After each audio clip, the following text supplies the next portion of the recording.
Et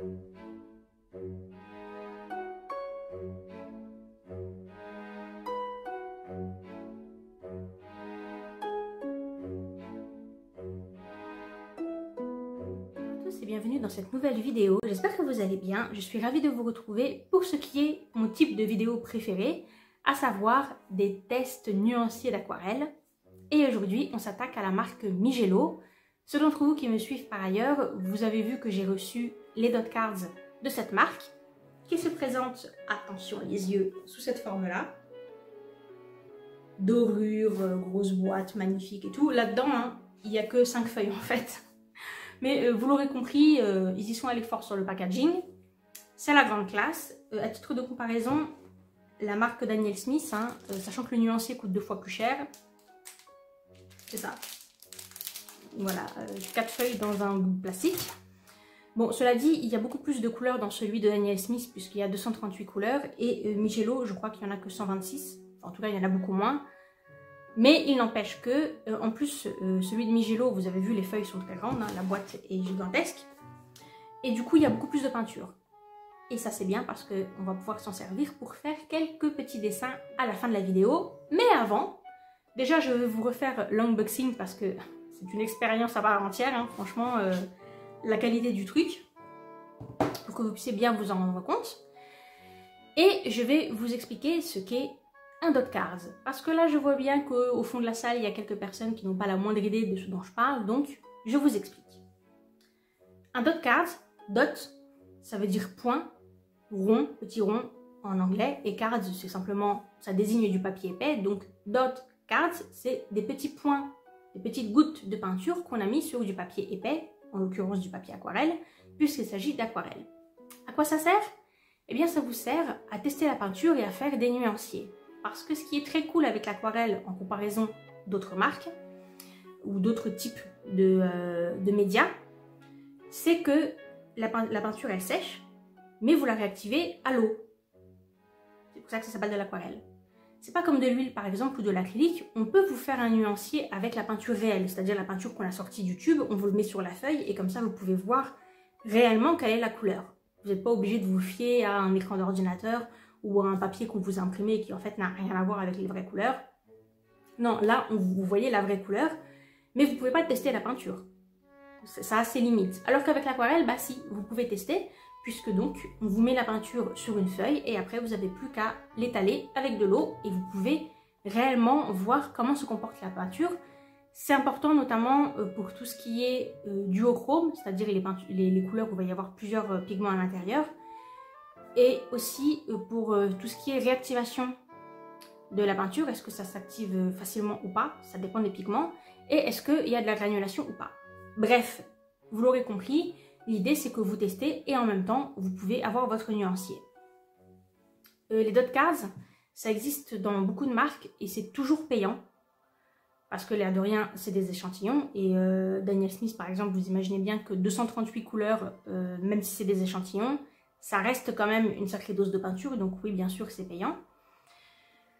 Je pense que beaucoup d'entre nous, et moi la première, fut un temps, on n'a pas forcément très envie de dépenser l'argent pour ça. Je veux dire, pourquoi dépenser 15-30 € pour avoir des échantillons?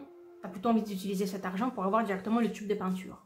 Oui, mais moi j'ai bien revu ma position dessus, d'ailleurs vous l'aurez compris, hein, moi j'ai acheté celui de Daniel Smith, qui est quand même à 30 €, parce que j'ai commis quelques erreurs en faisant mes choix, et ça c'est dû au fait que comme on ne peut pas réellement voir la peinture, a fortiori si vous achetez à distance, mais même quand vous êtes en magasin, vous n'allez pas sortir la peinture du tube pour l'étaler, voilà. Donc vous êtes très limité sur ce que vous pouvez vraiment savoir de la peinture, que ce soit au niveau de la couleur, de la granulation ou de sa capacité à se réactiver. Et j'ai acheté certaines peintures comme ça, où j'ai regretté après coup, simplement parce que certes les couleurs sont très jolies, mais je me suis rendu compte que par exemple elles étaient beaucoup trop granuleuses pour l'utilisation que j'en avais.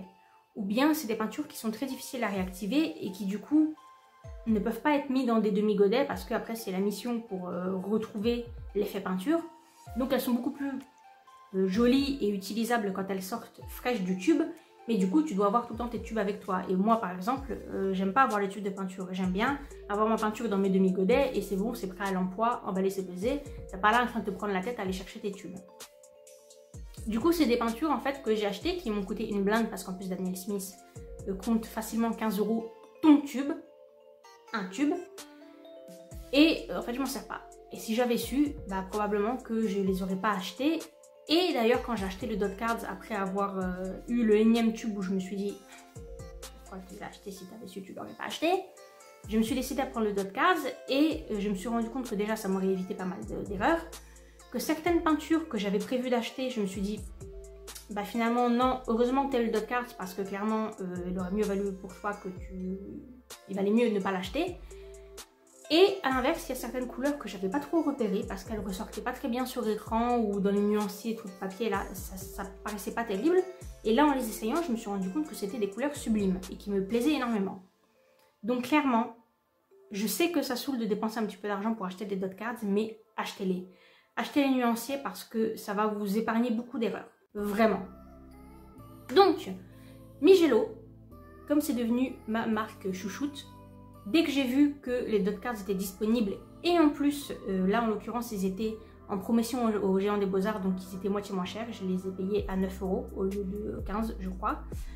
Et bah du coup, c'était vraiment le moment ou jamais. Je suis très impressionnée par la qualité, et de toute façon, Mijello, ils sont réputés pour avoir que du matériel d'excellente qualité. Donc, je vous laisse là avec le nuancier. Alors, je l'ai filmé en temps réel parce que juste, je ne pouvais pas ne pas commenter. Il fallait que vous m'entendiez m'extasier ou au contraire être dubitative sur certaines couleurs. Et puis, voilà, j'espère que vous trouvez ça intéressant. En tout cas, comme c'était ma partie préférée, c'était dommage de ne pas vous la mettre. Et ensuite, comme il y a suffisamment de peinture, on va pouvoir faire quelques petits dessins avec, histoire de mettre un petit peu en scène cette peinture et de voir une utilisation réelle en condition. C'est parti. On commence par cette notice explicative que personnellement je n'ai pas vue dans les autres marques. Donc franchement Mijello, ils ont fait un gros effort, mais vous l'aurez compris, ils sont beaucoup plus classe au niveau de leur color chart que toutes les autres marques. Donc ici vous avez les numéros et les lettres des pigments, à quoi ça correspond comme couleur et est-ce que c'est un pigment organique ou pas. Mais ce qui va nous intéresser surtout, c'est cette partie-là. Ici, on arrive à la partie qui est à mon sens la plus importante puisque ce sont les informations pratiques. Informations que vous allez retrouver après sous chaque couleur ici. Donc vous avez, ça c'est la référence de la couleur dans la marque, le nom de la couleur, la série, le nom du pigment, la résistance à la lumière, la transparence et ce qu'on appelle le staining. C'est en fait ce qui est ici. Ça, c'est la légende. Donc, résistance à la lumière, ça va vous dire combien de temps la couleur va résister aux rayons du soleil. En d'autres termes, si votre couleur elle n'est pas très résistante, donc une étoile, elle va fadir très rapidement, voire à un moment donné, on pourra carrément plus la voir. Un peu comme si vous aviez jamais peint. Par contre, si elle a beaucoup d'étoiles, elle va très bien résister. Ça veut dire que même dans quelques années, elle sera toujours vive et profonde. Ça n'a aucune espèce d'importance si vos peintures, vous les rangez, elles ne sont pas exposées, vous savez, elles sont dans un carnet, etc. Il n'y a pas de souci puisque les rayons du soleil ne vont pas l'atteindre. En revanche, si c'est des œuvres que vous allez exposer, par exemple quelque chose que vous allez offrir à quelqu'un qui va l'accrocher à son mur, là, il faut faire très attention. Parce que du coup, si vous utilisez des couleurs qui vont disparaître au bout de quelques mois, ça va évidemment défigurer votre peinture. La transparence, bon ça c'est pas très compliqué à comprendre, hein, les couleurs elles peuvent être plus ou moins opaques. Donc carré vide c'est transparent, carré barré c'est semi-transparent, carré à moitié rempli semi-opaque, et carré complètement rempli, complètement noir, c'est opaque. C'est-à-dire qu'elle va plus ou moins couvrir la couleur qui est en dessous. Le staining, alors ça c'est un petit peu plus compliqué à comprendre, surtout si vous n'utilisez pas vraiment l'aquarelle d'une certaine façon. Par exemple pour moi ça n'a aucune espèce d'importance. Ça veut dire que la peinture elle est plus ou moins facile à réactiver une fois sur votre papier. Il y a des peintures, quand vous les posez, il y a certaines couleurs quand vous les posez, si vous remettez beaucoup d'eau dessus et que vous essayez de l'effacer avec votre pinceau, par exemple pour faire une correction, aucun problème. Et par contre il y a d'autres couleurs, ça va pas être possible parce qu'elles vont rester entre guillemets, tacher le papier. Donc ça, c'est ce que ça vous indique. Carré transparent, le triangle transparent, ça veut dire que c'est bon, c'est facile à réactiver et à enlever. Et par contre, carré noir, ça veut dire que ça va bien accrocher le papier. Ici, on a l'index de base pour les couleurs. Donc, PW, ça veut dire que c'est un pigment blanc. PY, pigment jaune. PO, orange. PR, rouge. PV, violet. PB, bleu. PG, vert. PBR, marron. PBK, noir. Donc, si une couleur contient un pigment PBK quelque chose et PW quelque chose, ça veut dire qu'il a un pigment noir et un pigment blanc. Donc, par exemple, ça va être du gris. Et ici, on a une information qui est vraiment propre à la marque puisque ça concerne sa marge de prix. Donc, il y a le plus cher. En général, la lettre la moins élevée, entre guillemets, la première lettre, c'est les prix les moins élevés. Et plus on monte, et plus le prix est élevé. Parce que les pigments ne sont pas tous aussi difficiles à avoir ou à reproduire. Et donc, ça justifie un prix plus ou moins élevé. Avant de commencer le nuancier, je vous fais donc un petit récap. On a le nom de la couleur. Ça, c'est la référence de la marque, hein, ça n'a rien à voir avec le pigment lui-même. Le nom de la couleur, la série, donc plus ou moins cher. Le pigment qui est utilisé, donc là par exemple on a un PY, donc c'est un jaune. La résistance à la lumière, donc là vous voyez que celle-ci, elle est moins résistante que celle-ci, parce qu'elle a moins d'étoiles. Et là, un tout petit, on a la transparence et le staining. Ces informations vont être importantes si vous êtes un petit peu un puriste, ce que je ne suis pas, je le précise tout de suite, parce que plus une couleur contient de pigments, et plus elle va être décriée ou moins elle va être appréciée, parce qu'elle devient difficile à mélanger avec une autre couleur. Mettons par exemple cette couleur-ci, donc elle a deux pigments jaunes et un pigment orange. Si vous décidez de la mélanger à celle-ci, qui a aussi un pigment jaune, un pigment orange et un pigment marron, on se retrouve avec trois couleurs différentes, pour au final créer une seule couleur. Vous voyez que ça devient assez rapidement un peu de la bouillasse. Vous voyez, les couleurs deviennent un peu sales et elles sont assez difficiles à mélanger ou à superposer. Donc il y a beaucoup de gens qui vont privilégier les couleurs monopigmentaires. Il y a même, dans certaines marques, y compris Mijello, des boîtes qui sont vendues uniquement avec les couleurs qui contiennent un seul pigment. Exprès pour les gens qui veulent faire leur propre mélange et qui ne veulent pas se retrouver en difficulté à cause de couleurs qui sont déjà très mélangées. Encore une fois, pour moi, ça n'a aucune espèce d'importance parce que je n'aime pas mélanger les couleurs, donc ça ne me dérange pas que les couleurs soient déjà, entre guillemets, pré-mélangées avec plein de couleurs à l'intérieur. Mijello, il y a quand même 126 couleurs, ce qui est pas mal. Enfin, ils en ont plus, hein, mais là, c'est ce qu'on va tester, c'est les 126 couleurs principales.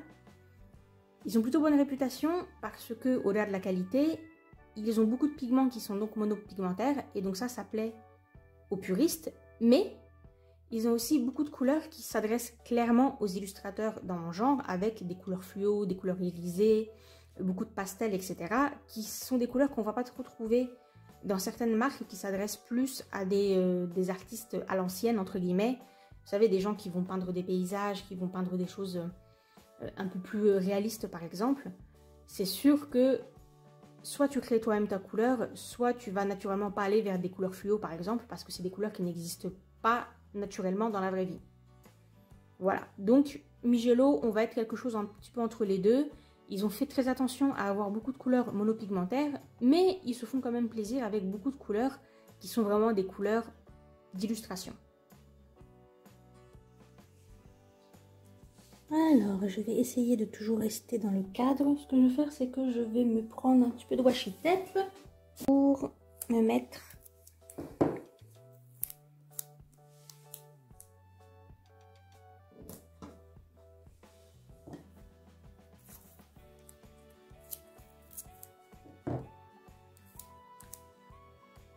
hop là, des repères pour être sûr de rester toujours à peu près au bon endroit. Hop. Ensuite, on a un peu de jus de litchi parce que ça fait plaisir. Un premier truc d'eau. Et un second.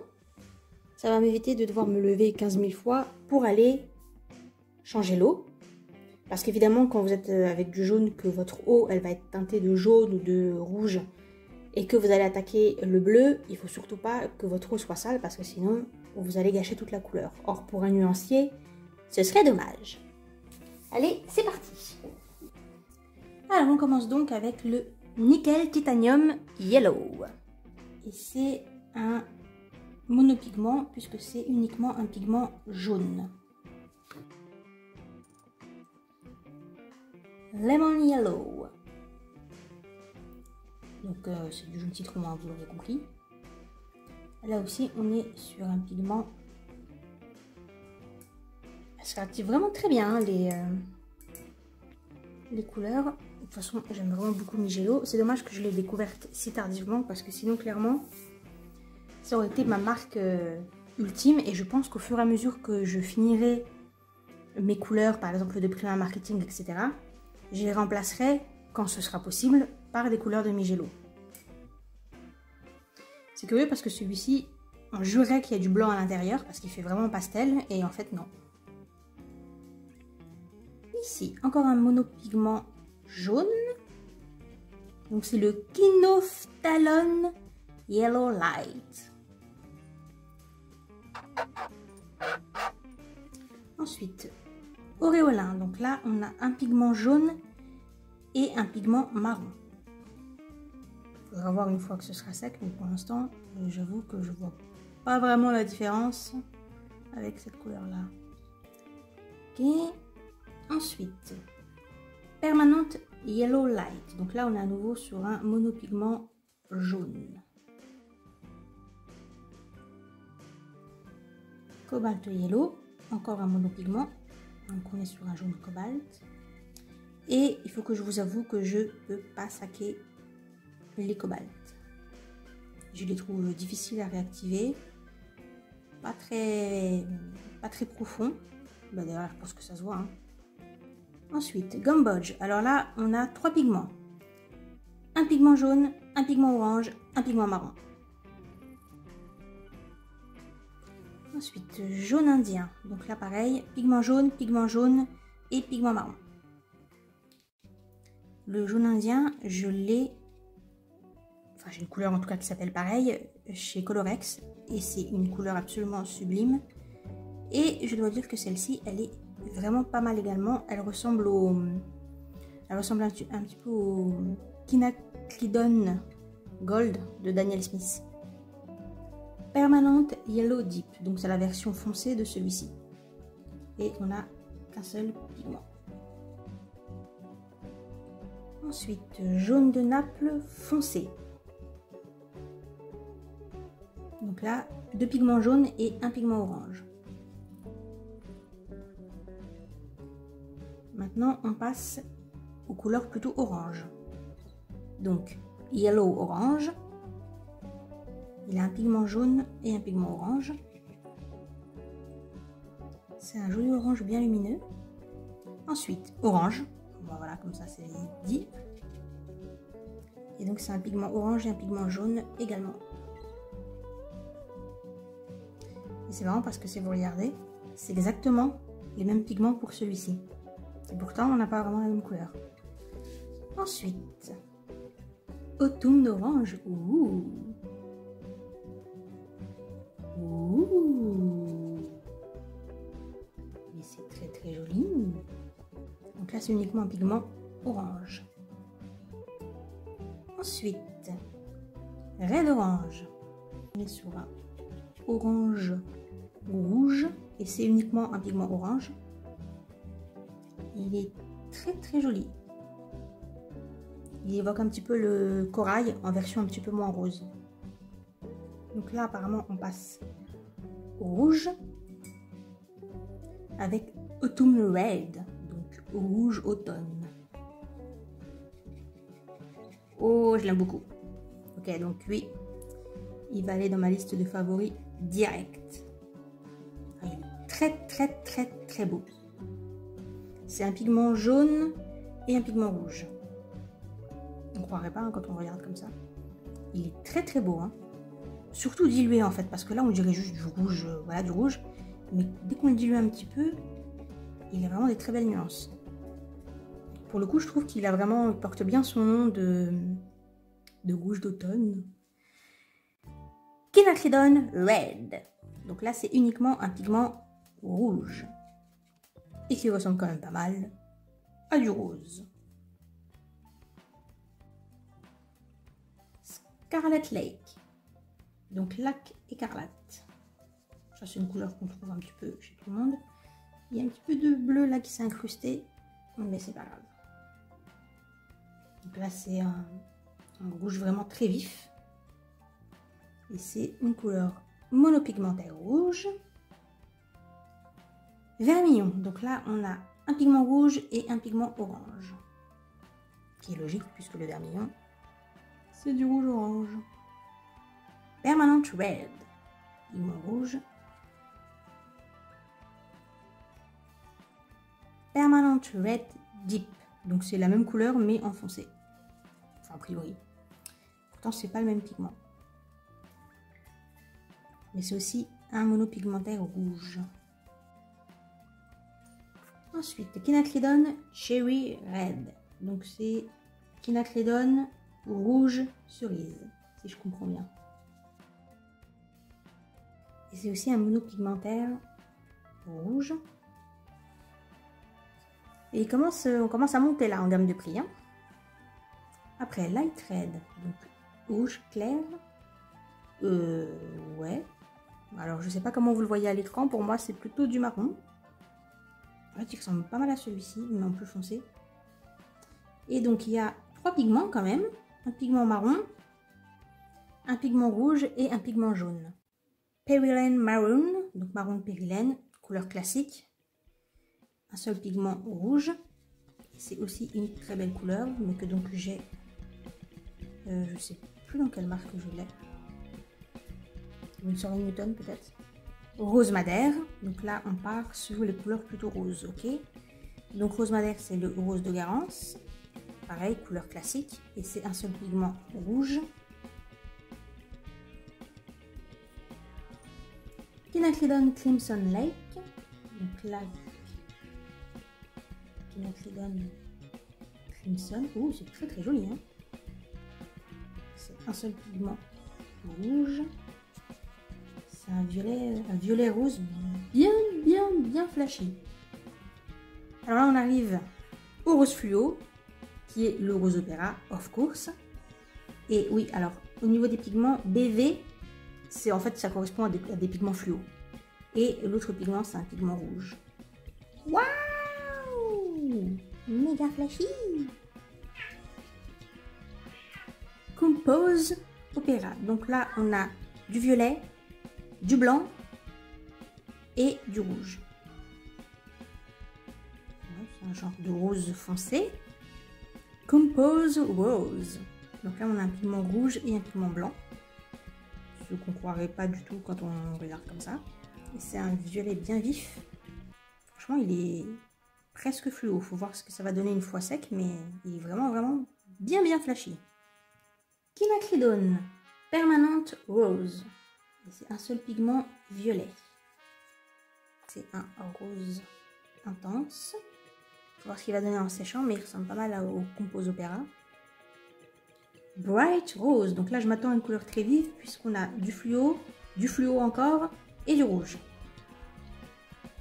Ouais, effectivement, c'est très vif.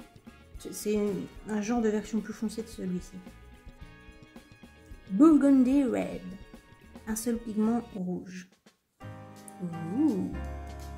C'est joli. On dirait un peu du bordeaux. Et le dernier de la première feuille, Rubin, donc un pigment rouge et un autre pigment rouge. Nous avons fini la première page.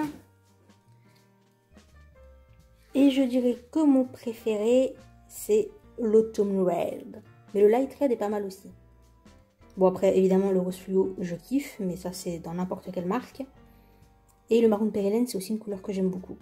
Après, les rouges, en général, c'est pas trop ma tasse de thé.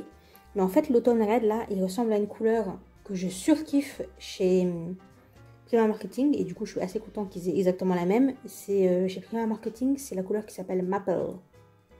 Je trouve ça vraiment très joli.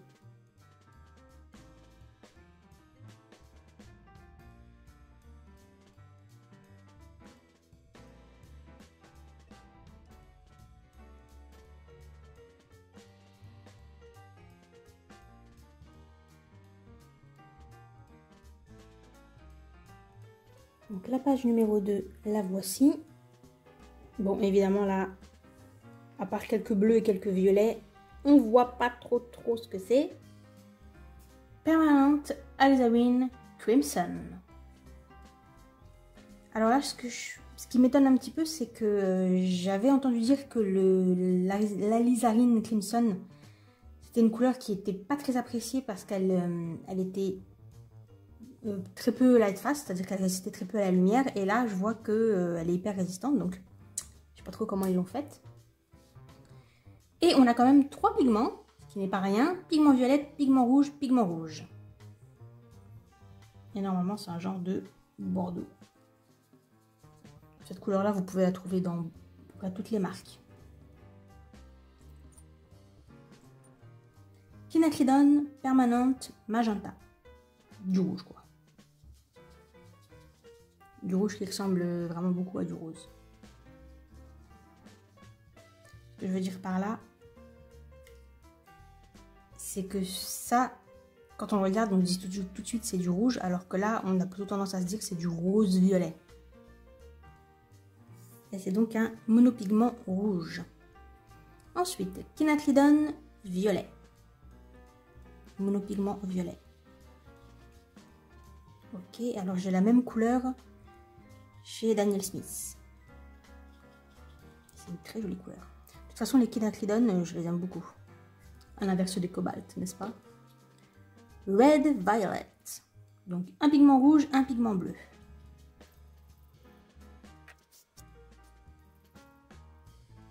Bright Violet. Pigment fluo, pigment rouge, pigment violet. Et sans grande surprise, pas très résistant à la lumière. Ensuite, Cobalt Violet Brilliant Light. Ouais, c'est compliqué comme nom. Et donc c'est un monopigment violet. Et comme tous les cobaltes, je peux pas le saquer. J'ai le même chez Winsor & Newton et je m'en sers absolument jamais. Comme je vous le disais, j'aime pas du tout, c'est des couleurs qui sont vraiment... Je sais pas. Je trouve que les couleurs se répartissent mal, enfin c'est trop... pour l'utilisation que j'en ai, hein, je vais dire, c'est trop incontrôlable et pas assez prévisible pour moi. Ensuite, Compose Violet, donc on a un pigment bleu et un pigment rouge. Un beau violet bien foncé. Violet Lake. Oula, toi t'as un petit peu de mal à te réactiver. C'est un pigment bleu, un pigment rouge. Et c'est un violet vraiment très éteint, très sombre. Dioxazine Violet. Et c'est un monopigment violet. Oula, il est très foncé et très bleu quand même. Ensuite, Bright Clear Violet. Donc on a un pigment violet, un pigment bleu et un pigment rouge. Il ressemble beaucoup à celui d'à côté. Hein.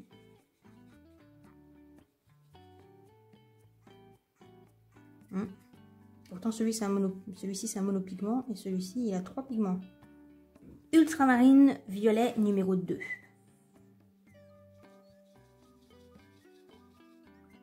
Ouais, c'est un violet un petit peu pâle et c'est un monopigment violet. Je suis pas fan, hein. Il me fait un peu penser à celui-là, hein. Niveau grosse galère pour l'étaler. Ultramarine violet. Donc on a un pigment violet, un pigment bleu, un pigment rouge.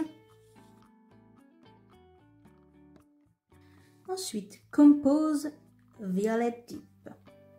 Donc pigment bleu et pigment rouge. On va voir ce que ça donne une fois sec, mais pour l'instant je trouve qu'il ressemble beaucoup à celui juste au-dessus. Shadow Violet. Alors là, je suis méga intriguée. Pigment vert, pigment rouge.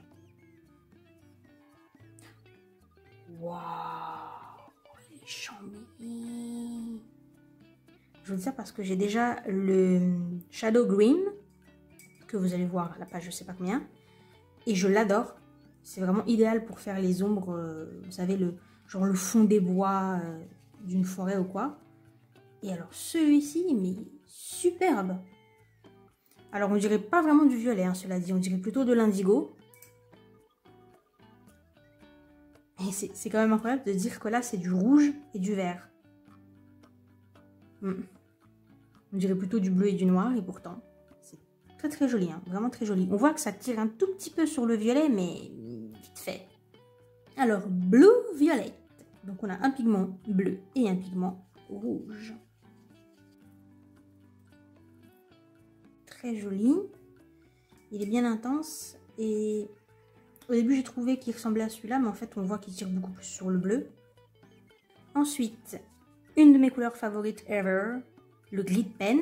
Donc on a un pigment bleu, un pigment violet et un pigment noir. Alors le Glide Pen, c'est un glide très très froid, bleuté. Et du coup quand vous le mettez à côté du bleu, bah, comme il est très froid, on dirait du gris. Et quand vous le mettez à côté du gris, bah, comme il est bleu, on dirait du bleu. Donc selon la couleur qui est à côté, il va pas vous paraître pareil. Ultramarine Deep, donc c'est un pigment bleu, un pigment violet. Et c'est, ma foi, un outre-mer, tout ce qu'il y a de plus classique. Les outre-mer, ils sont toujours un petit peu difficiles, hein.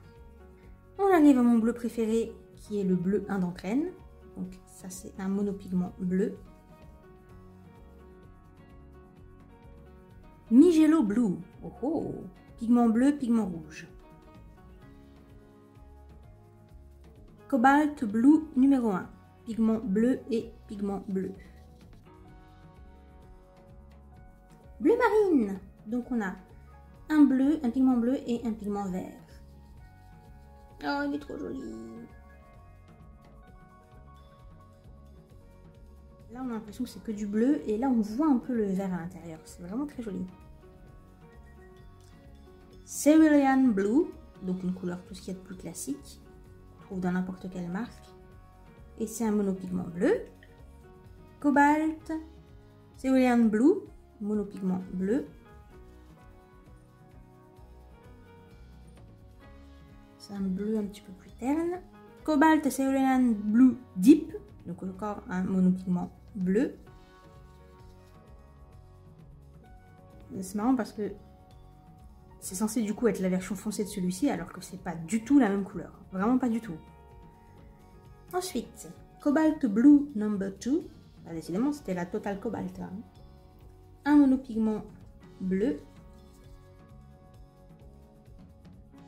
Ultramarine Light, donc outre-mer clair. C'est un monopigment. Bleu de Prusse, monopigment bleu.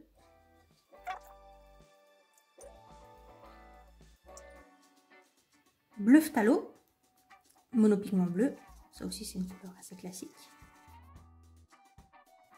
Peacock Blue. Alors, Peacock Blue, on a un petit souci, c'est qu'il y a du rouge qui est venu se taper l'incruste. Donc, on va essayer de l'esquiver.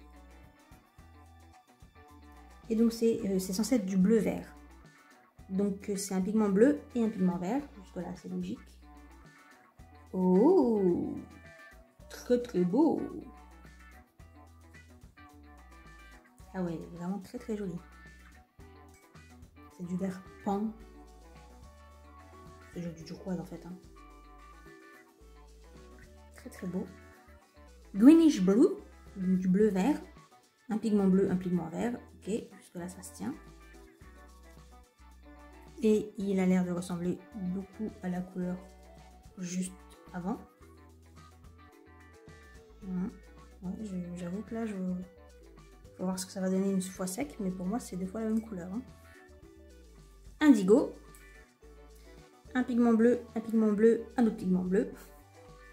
Non, un pigment bleu et un pigment noir. Donc, je me dis, c'est un petit peu bizarre.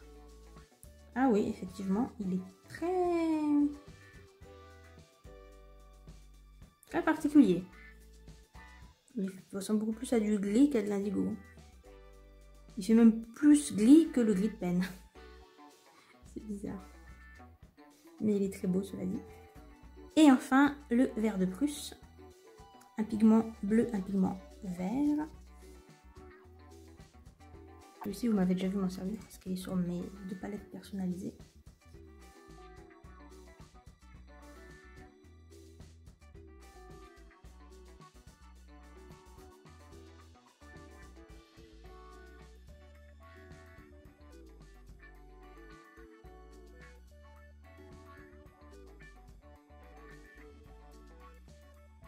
Alors là, attention, on arrive à la page des verts.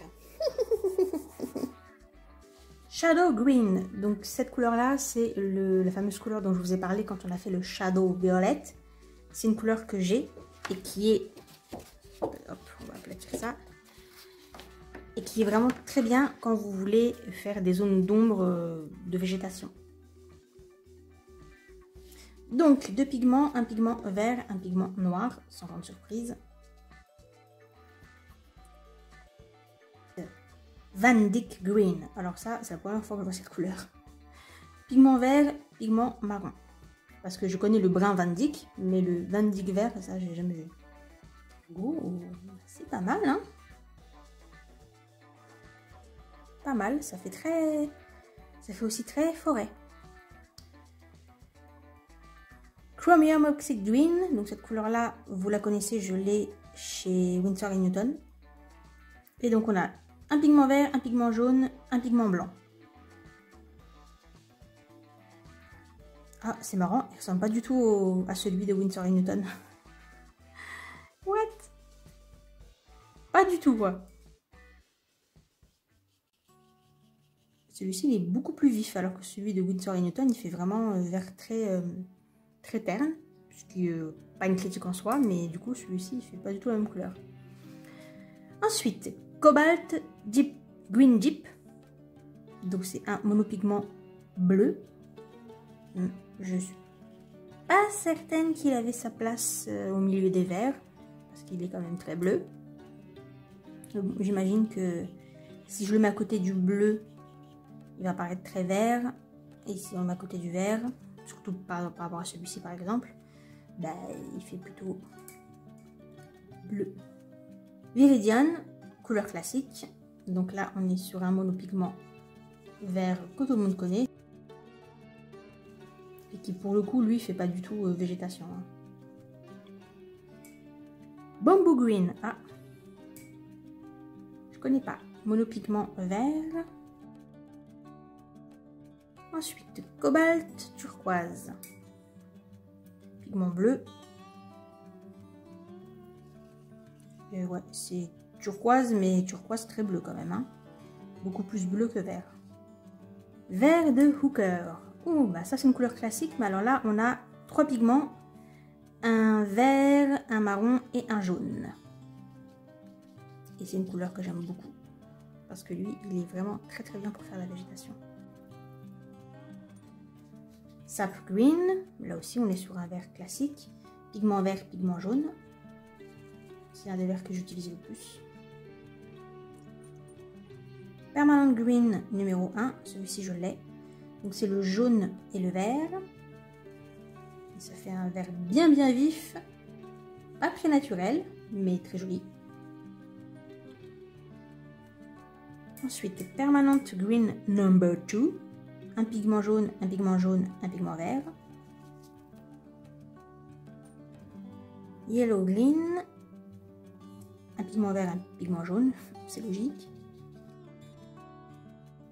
Une autre couleur que j'ai et que j'utilise du coup très souvent, le Leaf Green, donc vert feuille.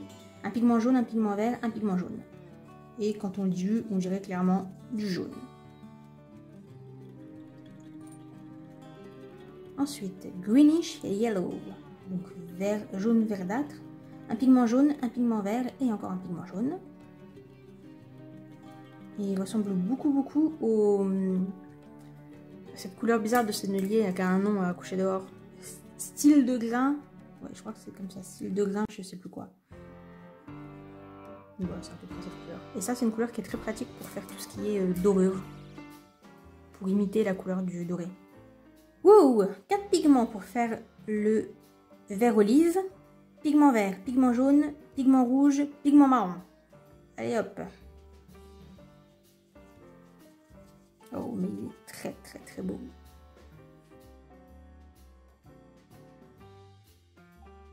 Ensuite, on arrive sur les marrons et on commence avec le jaune d'ocre numéro 1. Donc un pigment jaune et un pigment jaune. Ensuite, jaune ocre numéro 2. Donc là, on est sur un monopigment jaune. Le nuance elle est subtile, mais il y en a une. Ensuite, jaune ocre clair. Donc là, on est sur un monopigment marron, cette fois-ci. Là, on est sur deux couleurs qui sont opaques. Et effectivement, on dirait qu'il y a du blanc à l'intérieur, même si, en fait, il n'y a pas de blanc. Mais on croirait, parce qu'ils sont vraiment très pastel et assez texturés. Vous voyez, on dirait presque de la gouache. Gold brown. Ouh. Donc, un pigment marron, un pigment jaune. Pas mal. Ensuite, Green Gold. C'est marrant parce que tel qu'il est étalé là, on dirait pas du tout du Green Gold, on dirait du marron, marron comme celui d'à côté. Et c'est un monopigment jaune. J'adore le Green Gold. Bon, je sais pas pourquoi il est toujours classé dans les marrons, alors que franchement, il est quand même plus jaune que marron. Gold ocre. Un monopigment jaune.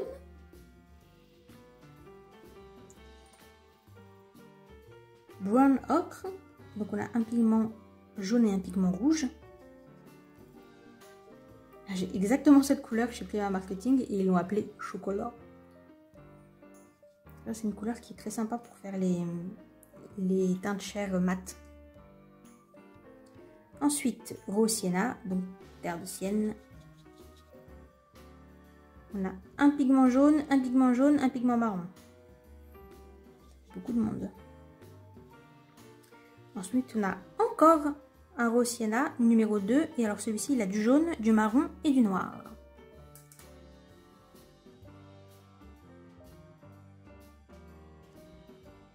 Sienne brûlée, donc là aussi c'est une couleur tout ce qu'il y a de plus classique. Marron, rouge et jaune. Oh, il est très très très très vif pour du terre de sienne, dis donc. Je ne pas vraiment aux autres terres de sienne brûlée que j'ai. Ensuite, encore un sienne brûlée numéro 2 avec un seul pigment qui est un pigment rouge. Et ouais, déjà ça ressemble un petit peu plus aux terres de sienne classiques telles que je les connais dans les autres marques. Parce que celui-ci il est vraiment très rouge. En tout cas là, tant qu'il est humide, il fait très rouge. Peut-être en séchant, ça changera, mais là... Dark Brown Sienna, donc on est a priori toujours sur le censé être le même gamme. Et c'est un pigment marron. Oula! Tu peux de mal à te réactiver, toi. Bah alors?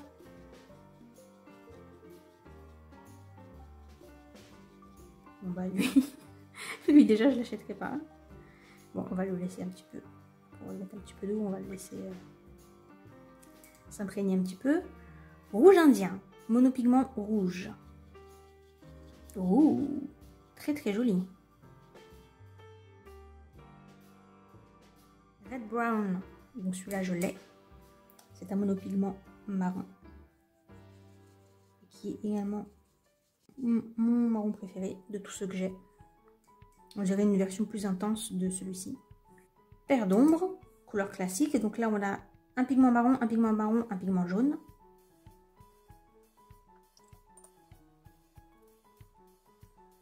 Donc là, une terre d'ombre naturelle.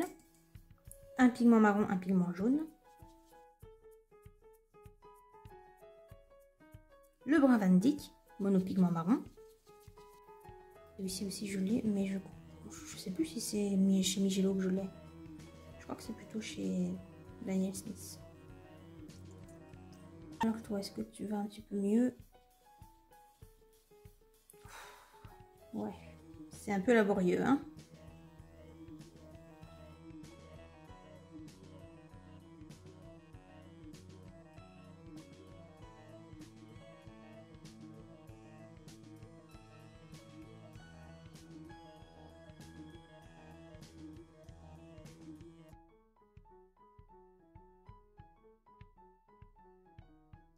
Et voilà, on arrive à la dernière page. Donc là, on va avoir les gris noirs, puis tout ce qui va être teinte pastel, et quelques autres couleurs un petit peu étranges. Et enfin, au bout, on a les blancs et les couleurs irisées. Alors, ils en ont plus que ça, mais bon, comme la charte, elle est toujours un petit peu limitée, c'est comme Daniel Smith, ils n'ont pas mis toutes leurs couleurs, puisqu'il y en a plus de 250. Donc là, ils ont fait une petite sélection. Ils ont mis leurs deux blancs différents et deux couleurs irisées. Et on commence avec un classique sépia. Donc on a un pigment marron et un pigment noir. Il est très très noir quand même. J'en connais certains dans d'autres marques qui sont qui tirent un peu plus sur le marron quand même. Donc là on retourne sur du Van Dyck foncé. Et c'est un monopigment marron. Bah dis donc. Bah, si on ne vous dit pas que c'est du marron, je pense qu'en séchant il va tourner un petit peu plus sur une teinte marronnée, mais là vraiment on dirait du noir. Hein. Après on arrive sur le classique noir neutre, qui est celui que je préfère. Donc on a un pigment bleu, un pigment noir et un pigment rouge. Et c'est en fait un noir qui est un peu plus froid que le noir d'ivoire classique. Ensuite on a du noir cobalt. Oh, alors ça je n'avais jamais entendu parler. Et c'est donc un monopigment noir.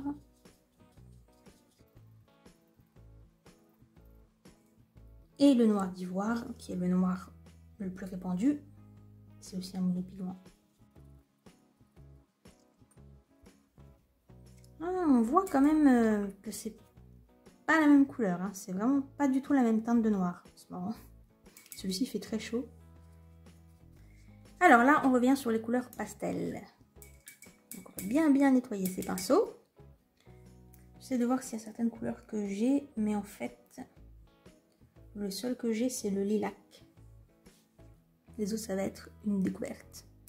Alors, jaune de Naples, couleur classique. On a un pigment jaune, un autre pigment jaune et un pigment blanc.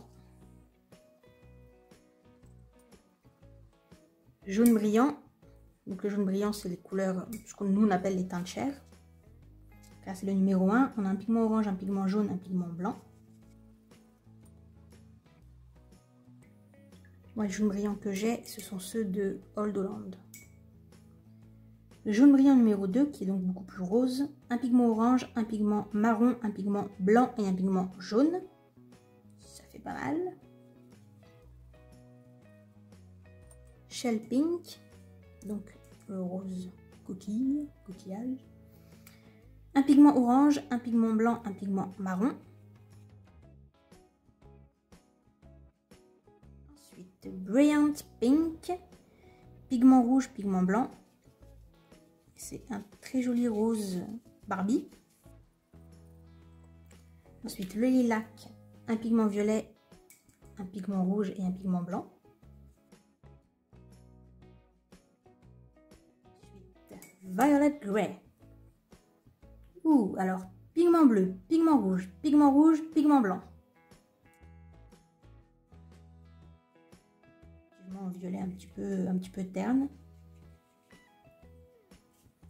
Ensuite, lavande. Donc, on a un pigment bleu, un pigment vert, un pigment blanc.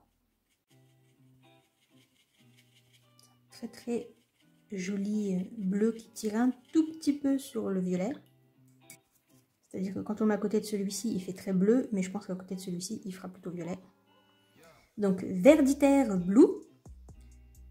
Pigment bleu, un pigment blanc. Et c'est ce que j'appelle moi du bleu ciel. Blue Grey.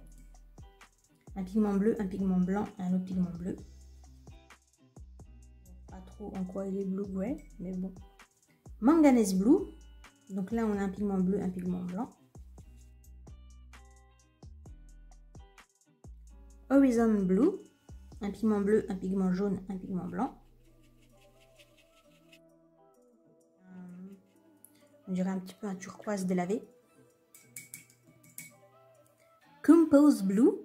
Un pigment vert, un pigment bleu, un pigment blanc. Turquoise Blue. Un pigment vert, un pigment bleu, un pigment blanc. Beau bleu qui tire sur le vert, bien intense. Je vois pas méga bien la différence avec les... Ceux-là, là. Le Peacock Blue et le bleu vert. Cobalt Green, un pigment vert, un pigment blanc. On dirait un vert émeraude palichon. Green Grey, pigment vert, un pigment marron et un pigment blanc. Il est pas mal, hein. Effectivement, celui-ci fait déjà plus de l'hiver que les autres couleurs grey quelque chose. Parce que le violet grey et le blue grey, on voit pas trop. Je trouve même qu'ils sont plutôt vifs pour des couleurs qui se veulent grises, d'après leur nom, alors que là déjà on voit un petit peu mieux. Emerald Green. Et c'est un pigment jaune, un pigment vert et un pigment blanc. Même si je vois pas trop où est le blanc. Melon Green, celui-ci je l'ai. Je l'avais zappé, mais oui je l'ai parce que je le trouve très très joli. Et il fait vraiment melon. Pour bien son nom. Donc c'est un pigment vert, un pigment jaune et un pigment blanc. Et là on revient sur du glis. Davis Grey. Alors c'est un, là il a un pigment jaune, noir, blanc et bleu. Et alors moi je l'ai dans une autre marque et c'est en fait un gris un petit peu vert. Est-ce que ça sera pareil ici? Ouais, effectivement. Et dans l'autre marque que j'ai, je crois que c'est en Whistler & Newton, mais je suis plus sûre. Et je m'en sers quasiment jamais parce qu'en fait il est très difficile à réactiver.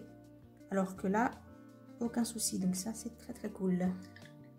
Yellow Grey. Donc on a un pigment jaune, un pigment noir, un pigment blanc et un pigment marron. Bon, en fait c'est un gris chaud tout simplement. Et ensuite Grey of Grey. Un pigment noir, un pigment blanc, un pigment bleu.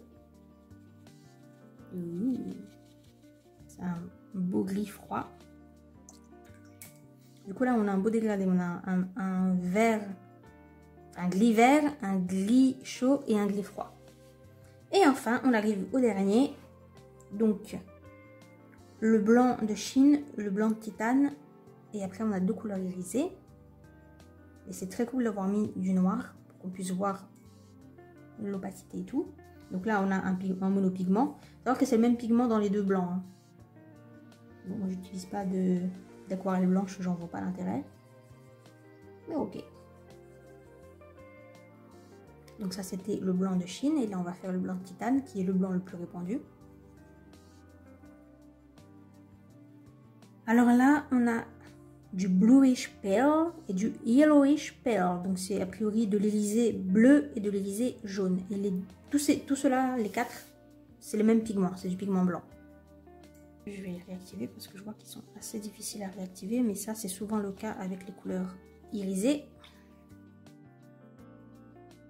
Donc là effectivement on voit un reflet bleu. C'est-à-dire on dirait que c'est juste de l'Élysée bleu. Il n'y a pas de couleur de base. Du coup à côté je pense que ça va être pareil mais avec du jaune.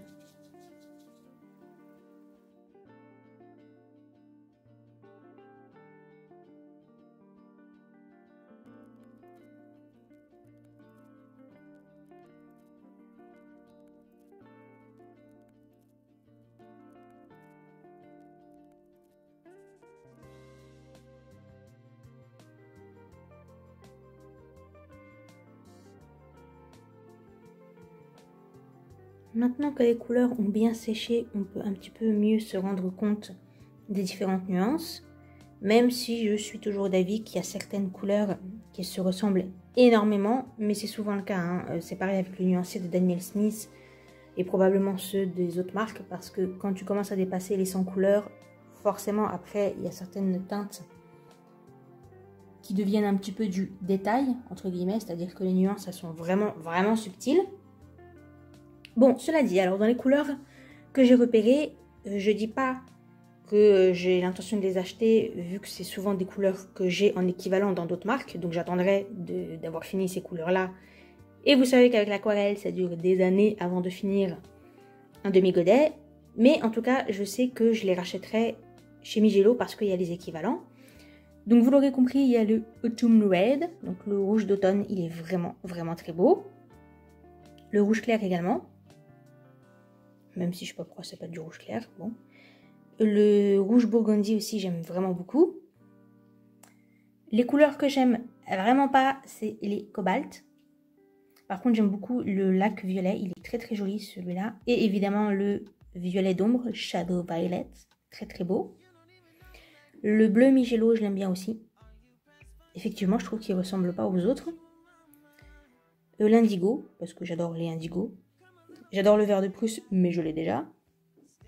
J'adore le vert d'ombre, mais je l'ai déjà. Au niveau des verts, je trouve que leur vert de Hooker, il est très très beau. Il a vraiment des très belles nuances. Même leur sable green, en fait, il est vraiment très joli. Donc au niveau des verts, celui-ci, je l'aime bien. Éventuellement, je l'achèterai parce que je ne crois pas avoir une couleur équivalente. Mais bon, je les aime tous. Hein. Après, il y a certaines couleurs vers lesquelles je vais moins aller. Par exemple, celui-ci. Parce que c'est pas des verts qui sont très naturels. Et comme j'utilise surtout les verts pour la végétation, voilà. J'aime beaucoup aussi le green gold. Même si je trouve pas du tout qu'il ressemble à du green gold. Le rouge indien, il est pas mal aussi. Mais comme il ressemble beaucoup à celui-ci et que celui-ci je l'ai, voilà. Et après dans les teintes pastel, j'ai déjà un peu tout ça dans l'équivalent d'autres marques. Par contre le rose comme ça un peu Barbie, je l'aime beaucoup. J'aime bien aussi au niveau des gris, celui-ci et celui-ci particulièrement, je trouve qu'ils sont vraiment très jolis. Et le gris de David, comme je vous disais, je l'ai dans une autre marque et je l'aime pas du tout parce qu'en fait il est très difficile à réactiver, alors qu'ici aucun souci. Donc celui-ci il pourrait être intéressant pour remplacer l'autre.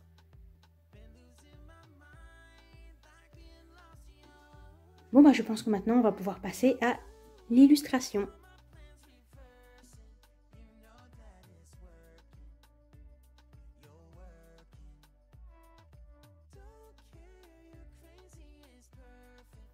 Et me voilà en voix off.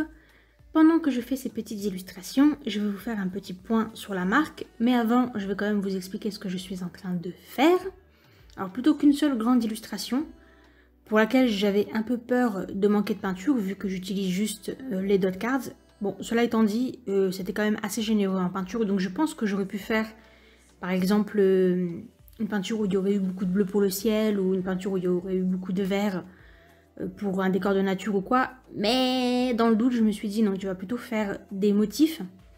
Et l'avantage c'est qu'au-delà du fait que du coup il y a plein de petites couleurs différentes, donc j'utilise pas une grosse quantité, et ben ça permet aussi de montrer beaucoup de couleurs différentes ce qui n'aurait pas forcément été possible dans une illustration, ou alors il aurait fallu que je trouve une illustration où il y avait plein d'éléments pas forcément en cohérence d'un point de vue des couleurs. Donc bon, là au moins c'était joindre l'utile à l'agréable, puisque du coup j'ai beaucoup aimé faire ces petits dessins qui sont en fait inspirés de motifs art décoratif. Donc tous ces modèles là je les ai trouvés, je les ai un petit peu modifiés, mais je les ai trouvés grosso modo sur Pinterest. Il y en a vraiment beaucoup, et c'est tout ce qui est ornemental.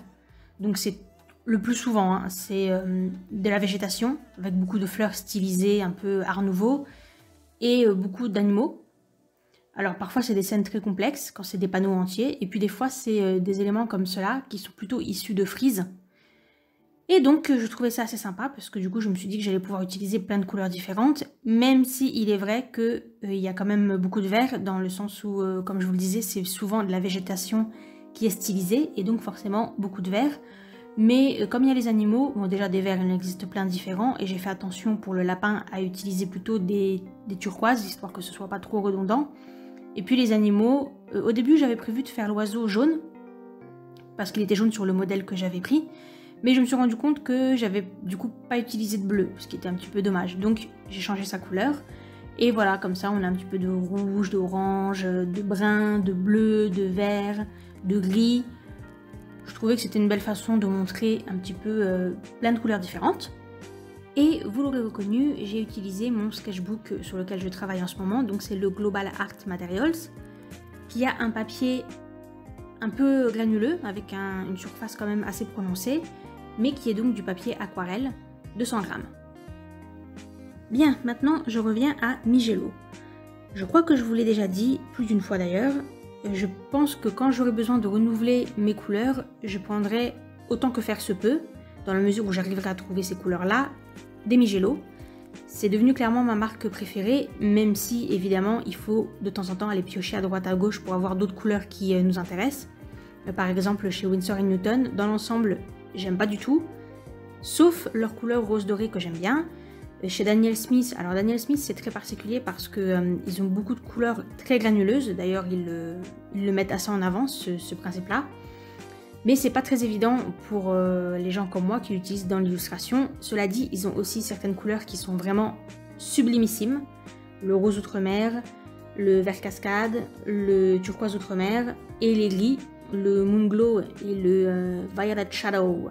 C'est des couleurs que j'utilise tout le temps. Donc vraiment, il y a comme ça quelques couleurs où vous devez aller chercher spécifiquement dans une marque parce que c'est une couleur qui sont les seules à faire. Mais dans l'ensemble, Mijelo, ils ont toutes les couleurs classiques. Elles sont très jolies. Et c'est vraiment très approprié pour les illustrateurs parce que, vous l'avez vu, dans l'ensemble, elles sont toutes assez uniformes au niveau de la granulation. C'est-à-dire qu'elles sont plutôt toutes très lisses, sans granulation. À l'exception des cobaltes, parce que les cobaltes, la nature même de la peinture fait que c'est toujours un petit peu chiant. C'est pour ça que je les aime pas, je trouve que les couleurs elles sont difficiles à contrôler, qu'elles sont souvent assez ternes en plus. J'en ai plusieurs des cobaltes et quelle que soit la marque, finalement à chaque fois je m'en détourne, donc maintenant je le sais et j'ai appris de mes erreurs et maintenant je n'achète plus de cobalt. Mais voilà, on a eu une ou deux couleurs quand même qui étaient très difficiles à réactiver, ce que je m'explique pas. Alors est-ce que ça vient du nuancier ou est-ce que c'est vraiment la couleur qui est comme ça? Dans le doute, hein, je prendrai pas le risque parce que l'avantage quand même du nuancier, c'est justement qu'on peut se rendre compte des couleurs qui sont plus ou moins faciles à réactiver, etc. Mais c'est vrai que là, c'était assez curieux parce que dans l'ensemble, toutes les couleurs, y compris les couleurs qui sont normalement assez difficiles, comme le gris de Davi, bah là, elles étaient assez faciles. Donc je m'explique pas très bien qu'il y ait ces deux trois couleurs là qui étaient un petit peu compliquées. Mais bon. Sinon, vous l'aurez compris, c'est une marque qui est vraiment très orientée pour les illustrateurs. Ça dépend des marques, hein. C'est pas toutes les marques qui ont des couleurs granuleuses ou pas granuleuses ou un peu des deux. Winsor & Newton par exemple, c'est un mélange des deux. Vous avez des couleurs très granuleuses et d'autres qui ne le sont pas. Donc ça rend assez difficile de choisir les couleurs, sauf quand on a le nuancier, parce que là on peut le voir à l'avance. Mais sinon, clairement, ça peut être un petit peu compliqué. Daniel Smith aussi, c'est un peu la roulette russe, hein. Vous avez des couleurs ultra granuleuses et d'autres qui ne le sont pas du tout. Par contre, Sennelier, par exemple, qui est une marque française, dans l'ensemble, ils ont plutôt des couleurs comme Mijelo, c'est-à-dire qui sont assez peu granuleuses et qui vont avoir un aplat très facile à contrôler. Donc, si vous aimez la marque Sennelier, par exemple, c'est pas mal. Mais donc Mijelo, vous l'aurez compris, ça reste une de mes marques préférées et quand je pourrais, j'achèterais dans cette marque-là. Au niveau des prix, Mijelo, ça reste une des marques les moins chères. En tout cas pour la qualité, vraiment, je vois pas pourquoi on irait chercher plus cher dans une autre marque. Cela étant dit, je pense que ce prix, en général, est un petit peu moins élevé. Alors, ils sont pas beaucoup moins chers, hein, n'exagérons rien, mais c'est un petit peu moins élevé. Je pense qu'il s'explique par le fait qu'on est obligé d'acheter direct des gros tubes. Alors ça, c'est pas forcément un avantage. Surtout si vous aimez bien l'aquarelle mais que vous n'êtes pas là comme un forcené à en utiliser tous les jours. Parce que du coup, ça fait plus d'argent à dépenser d'un coup. Les autres marques, Daniel Smith, Winsor & Newton, Old Holland, et même d'ailleurs la plupart des marques ne font que des tubes de 5 ml. C'est-à-dire 3 fois moins que ce qu'on a là. Ce qu'on a là, je veux dire chez Mijelo, hein, parce que là évidemment c'est pas des tubes, mais les tubes de Mijelo, sachez-le, c'est toujours des 15 ml. Donc c'est 3 fois plus que dans les marques habituelles. Alors je sais pas, peut-être que c'est leur façon de réduire les coûts. Vous voyez, vous êtes obligé d'acheter plus d'un coup, mais forcément, en réalité, vu que la peinture va vous durer beaucoup plus longtemps, puisqu'il y en a beaucoup plus à l'intérieur, eh bien ça revient moins cher que d'acheter 3 tubes de 5 ml. Vous voyez ce que je veux dire? Donc, bon, ça veut dire que si vous voulez 10 couleurs, bah, va falloir lâcher tout de suite un budget assez conséquent. Parce que vous êtes obligé d'acheter tout de suite un gros tube. Et ce tube, vous savez, il va vous durer 10 ans. Parce que 15 ml, c'est vraiment beaucoup. Ça correspond à 3 demi-godets. Quand on sait que moi, qui peins beaucoup à l'aquarelle depuis ces 2 dernières années, j'ai même 3 dernières années, puisque je me suis mise en 2018. J'ai toujours pas fini un seul de mes demi-godets. Alors c'est vrai que j'ai beaucoup de couleurs également, hein, ce qui fait que j'ai pas besoin de puiser tout le temps dans les mêmes couleurs. Donc forcément, je mets plus de temps à les finir. Mais même comme ça, j'ai même pas atteint la moitié d'un demi-godet. Alors imaginez un tube de 15 ml qui vous permet de remplir 3-4, ça dépend si vous remplissez à rabord ou pas. Bah franchement, ouais, je crois que mes tubes de Mijelo, j'en ai pour un sacré bout de temps. Bon, après, je disais que ça pouvait être un problème. Cela dit, il n'y a rien qui vous empêche de mélanger, hein, parce que l'aquarelle, ça se mélange très bien entre les différentes marques, contrairement à certaines autres techniques. Donc, par exemple, pour les couleurs dont vous savez très bien que vous allez beaucoup vous en servir, vous pouvez prendre du Migelo 15 ml, parce que vous allez en avoir l'utilité. Et d'autres couleurs que vous n'utilisez pas très souvent, vous allez chercher dans une autre marque un petit tube de 5 ml. Voilà, vous pouvez parfaitement mixer, c'est pas un problème. Une dernière petite précision, vous vous souvenez quand je vous ai dit que Migelo c'était clairement une marque qui était très destinée aux dessinateurs. Il y a autre chose un autre petit élément qui va dans ce sens, à mon avis, c'est le fait qu'il n'ait aucune couleur cadmium. Cadmium, c'est quelque chose qui a fait beaucoup débat, et qui continue d'ailleurs, parce qu'il y a certains peintres qui regrettent de ne plus avoir de cadmium, mais en fait c'est, les cadmiums jaunes, orange, etc., c'est des peintures qui sont toxiques, et du coup, progressivement, les marques les éliminent de leur gamme. Mais, si par exemple vous allez chez Daniel Smith ou chez Liquitex, ils font plus de cadmium, mais ils ont fait des nuances 2. Alors des nuances 2, quand vous voyez une couleur qui s'appelle nuance 2 machin truc, et en fait c'est une imitation de la couleur, mais en ayant remplacé les pigments d'origine. C'est-à-dire que nuance de cadmium jaune par exemple, au lieu d'utiliser effectivement du cadmium jaune, ils vont mélanger d'autres pigments pour que ça ressemble au cadmium jaune. Mais ce n'est pas du cadmium authentique. Le problème de ça, c'est que les nuances de cadmium, parce que vous pourriez dire, du coup, quel est le problème? Pourquoi est-ce qu'il y a des gens que ça fait râler? Puisque si tu as la même couleur, au final, on s'en fiche. Le problème, c'est que pour obtenir la même couleur, on est obligé de mélanger beaucoup d'autres couleurs. Donc on se retrouve avec des nuances de cadmium qui sont à base de 3-4 pigments. Et vous l'aurez compris, les puristes ou les gens qui aiment bien mélanger les couleurs, ça passe pas, parce que ça les rend très compliqués à mélanger. Alors que le cadmium, comme c'était un seul et unique pigment, c'était plus accessible. Mais donc, toutes les marques maintenant sont en train de remplacer leur cadmium par des nuances 2. Bon, Migelo, clairement, ils se sont pas cassés la tête, hein, ils ont carrément pas fait de cadmium. Ni d'origine, ni de nuance. Voilà, ça c'est quelque chose qui m'a un petit peu étonnée, parce qu'on le trouve dans quasiment toutes les marques, le cadmium. Mais pas Migelo, apparemment. Et bien voilà, en ce qui me concerne donc, je me suis fait une petite liste là de couleurs. D'une part, d'un côté, les couleurs que à l'avenir j'achèterai pour remplacer certaines couleurs que j'aime beaucoup et que je suis contente d'avoir pu trouver des équivalents chez Migelo. Mais donc ça, c'est pas des achats pour du court terme, hein, je pense que ce sera dans quelques années puisque j'ai déjà des couleurs qui ressemblent.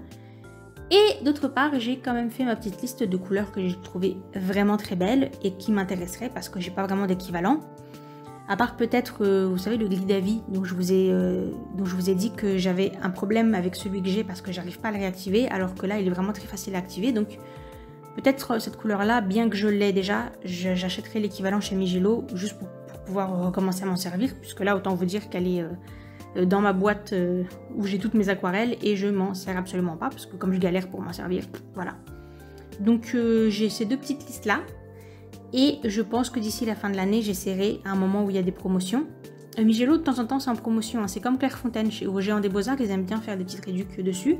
Donc je pense que je garderai un petit œil et puis paf, je passerai une petite commande quand je pourrai. Et bien voilà, on est arrivé à la fin de cette vidéo. Je sais, elle était un petit peu longue, mais j'ai vraiment beaucoup aimé faire le nuancier et j'aurais trouvé dommage de le mettre juste en speed painting. Donc je suis contente de l'avoir laissé en temps réel, entre guillemets, même si je fais beaucoup de découpage.